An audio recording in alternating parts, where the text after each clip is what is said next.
We're in chapter 33 today of the book of Numbers, and this is a retelling of where they have been from the time they left Egypt to where they are at the point.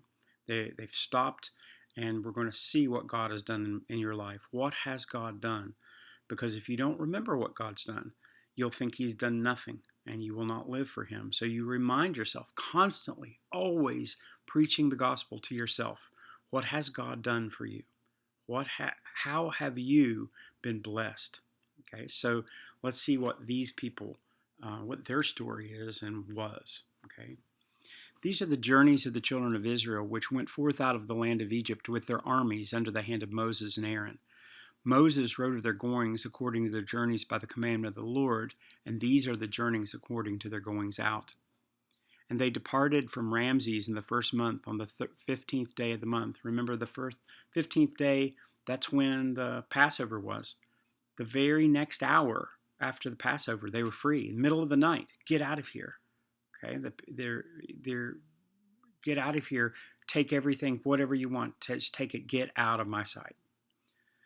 On the morrow after the Passover, the children of Israel went out with a high hand in the sight of all the Egyptians. They didn't sneak out. They went out with a parade. Pretty awesome. For the Egyptians buried all of their firstborn, which the Lord had smitten among them. Upon their gods also the Lord executed judgments. Remember, that was all those plagues were against the various gods of Egypt that were so big tough, and God put them in their place. Children of Israel removed from Ramses and pitched in Succoth, and they departed from Succoth and pitched in Etham, which is the edge of the wilderness. And they removed from Etham and turned unto Pi-hahiroth, which is before Baal-zephon, and they pitched before Migdol.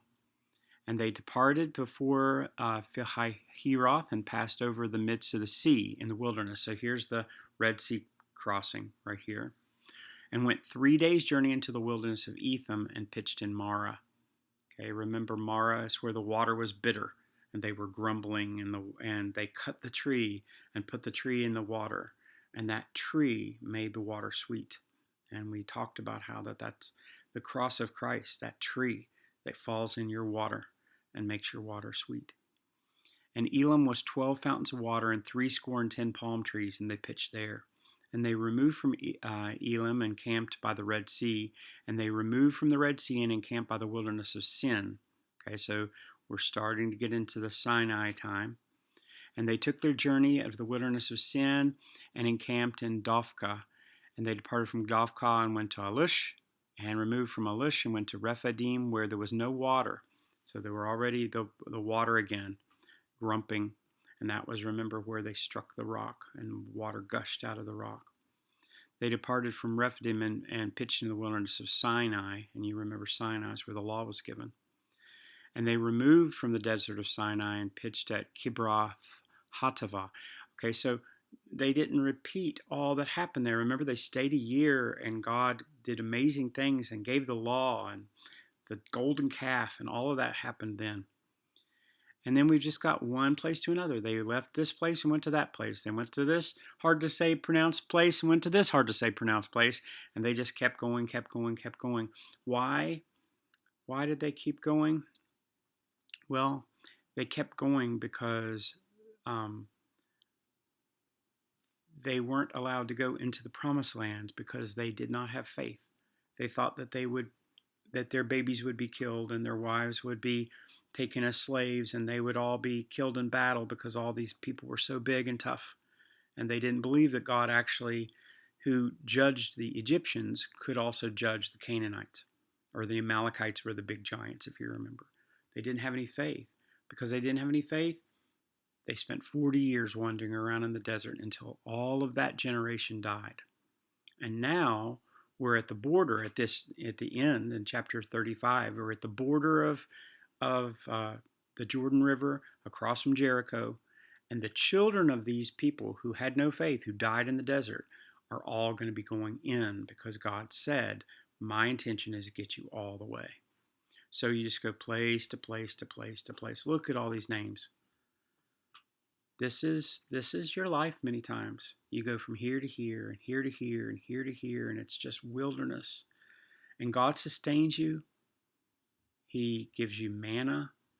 There's water out of the rock when there's no water. When there's no way, God makes a way. And there is a wilderness. You're not satisfied here. This is not a place you don't want here. This is a passing through on your way to where you really have your inheritance. You have your inheritance in heaven. This place, as wonderful as it is just a highway. This is a Motel 6 on the way. And you enjoy your life, and you have your families, and God provides for you, but it is a wilderness. It is not home. We're not home yet. And so there's always a longing in our heart for where we're going. But we live while we're alive. Okay? While you're alive, you live. You live well. You love people.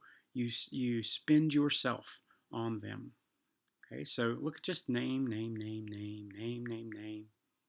Wow, glad I'm not pronouncing these names. And they removed from Kadesh and pitched in Mount Hor. Remember, Mount Hor is the very farthest north and the edge of the land of, the farthest south, Mount Hor. Hermon is the top, Hor is in the bottom, by the land of Edom. Remember, that was Lot's people, and they wanted to kill them. And Aaron the priest went up into Mount Hor and by the commandment of the Lord and died there in the 40th year of the children of Israel. So now this is talking about Aaron died. And Aaron was 123 when he died in Mount Hor. And the king Arad the Canaanite dwelt in the land. Canaan heard the coming. So they're running. You've got all these enemies that want them. And they came here and they went there. And they came here and they went there. And they came here and they went there. And they were fighting all the way. They were fighting. There was one battle after another. And God fought for them. You got Sihon out of the way. You got Og out of the way. You got, the Midianites are gone. Balak and Balaam and all of that nonsense. God got them, delivered them. God fought for them.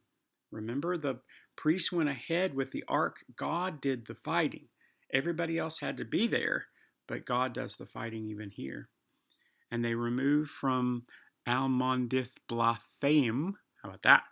And pitched in the mountains of Abardim near Nebo. Okay, so Nebo is where Moses is going to be buried, Mount Nebo. Okay, so you're going to see that this is where they are. They departed the mounts of Abarim and parts of the mounts of Moab by Jordan of Jericho. And they pitched, Mount Nebo is where Moses was shown the promised land. It was a high mountain. God would have had to done something because you can't see hundreds of miles from that top of that mountain, but you can. It's a nice view, but God is showing him. God is not mean, even when He says no. He's not mean. He showed Moses what he was going, and then He took Moses to be with Him. Speak to the children of Israel and say, when you are passed over the Jordan into the land of Canaan, then you shall drive out all the inhabitants of the land from before you, destroy all their pictures and destroy all their molten images. So get rid of their idols. Pluck down their high places where they're worshiping and where they're killing their children, and just get rid of it, all that filth. Wash it. Okay, this land is going to be yours, and it's going to be devoted to God. All this awful stuff that's going on, clean it and get rid of it. And you shall dispossess. Love that, King James. Dispossess. You get their stuff. They're gone. You get their stuff. Okay? Awesome. You shall divide it by lot for an inheritance among your families, and you shall give more inheritance, and to the fewer you shall give less inheritance. Every man's inheritance shall be the place that his lot falls, according to the tribes of your fathers you shall inherit. But if you do not drive out, here's a warning, if you do not drive out the inhabitants of the land before you, and you let those remain, they shall be pricks in your eyes and thorns in your side, and they shall vex you in the land where you dwell. Moreover, it come to pass that I shall do unto you as I thought to do unto them. If you allow these influences to stay in your life and not get rid of them, if you do not dispossess them, if you make alliances and allegiances with sin, if you will let it in and say, okay, well, I'm just a small room, most everything I've given to God, just this small thing I'm holding back, that little thing will worm its way and end you. And where you should have been victorious, you will be ruined. What I would have done to them, I will do to you. Now, I don't know if you know the rest of the story in the Old Testament, but all of these people were taken from their beautiful homes and hauled off. 10 tribes were taken by the Assyrians, and 150 years later, the Babylonians came in and took the last 2 tribes and took them to Babylon. The Assyrians took the 10 tribes. No one ever heard of them again. They were gone. And then the 2 tribes were 70 years in Babylon before they came back. Okay, and then only the smallest amount, a remnant, came back. Okay, so this is the same. This was the warning, and ended up being a prophecy over them because they chose sin. You're going to see the story of Israel is the story of mankind. It's the story of me. It's the story of you. And God can get you through. He can. As you look to Him, He can be trusted. He can be trusted in these people's lives. He can be trusted in our lives. I'll see you tomorrow.